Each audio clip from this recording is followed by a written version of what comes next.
আমি সৌমি চলে এসেছি আবার একটা নতুন মিনি ব্লগের সাথে। আমরা তিনজনাই রেডি হয়ে গেছি। কোথায় যাচ্ছি আর কেন যাচ্ছি চলো তাহলে দেখতে থাকো। দিদি আর আমি গিয়েছিলাম সোনার বাংলা রিসর্টে। কত সুন্দর করে সাজানো দেখো, আর এখানে লেখা আছে জয় শ্রীকৃষ্ণা। কত সুন্দর অ্যাম্বিয়েন্স এখানকার। তো দিদির কাজের সূত্রে এখানে আমার যাওয়া। দিদির এখানে পার্টি মেকআপ ছিল।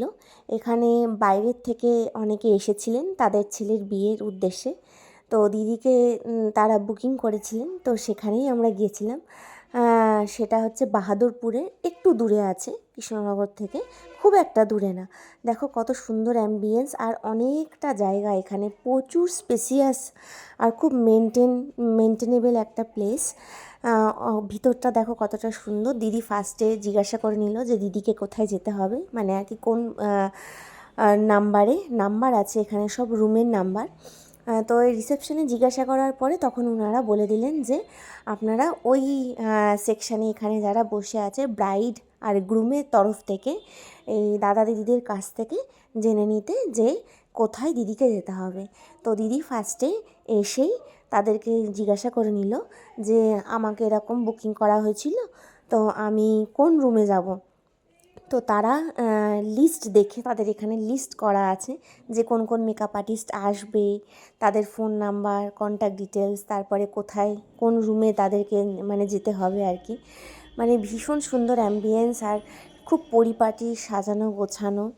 আমার তো খুবই ভালো লেগেছে। তারপর আমাদেরকে খানিকক্ষণ বলল এখানে আপনারা ওয়েট করুন। তো তারপরে আমরা এখানে বসেছিলাম, ওয়েট করছিলাম। তো বসে থেকে থেকে লাস্টে আমি আর আমার দিদি একটুখানি ভিডিও করে নিলাম। দিদি এখানে কিছু কথা বলছিল আর কি। তো যাই হোক, বসে থাকার পরে তারপরে হচ্ছে দিদি একটুখানি বাইরে বেরোলো। বাইরে বেরিয়ে দেখো কত সুন্দর অ্যাম্বিয়েন্স, মানে সন্ধে হয়ে গেছিলো আর কি। আমাদের ফিরতে ফিরতেও বেশ যথেষ্ট পরিমাণে লেট হয়েছে। এখানে দেখো ব্রাইডের ফটো সেশন চলছে, ব্রাইডের ফটোশ্যুট হচ্ছে, সেটাই দিদি একটুখানি ক্যাপচার করার চেষ্টা করেছে। তো আর বাইরে দেখো আমরা যে হোটেলটায় গিয়েছিলাম আর কি, আমাদের ফ্ল্যাট না, মানে ওখানে অনেক রকমের সেগমেন্টে ভাগ করা আছে, এফ ডি এরকম।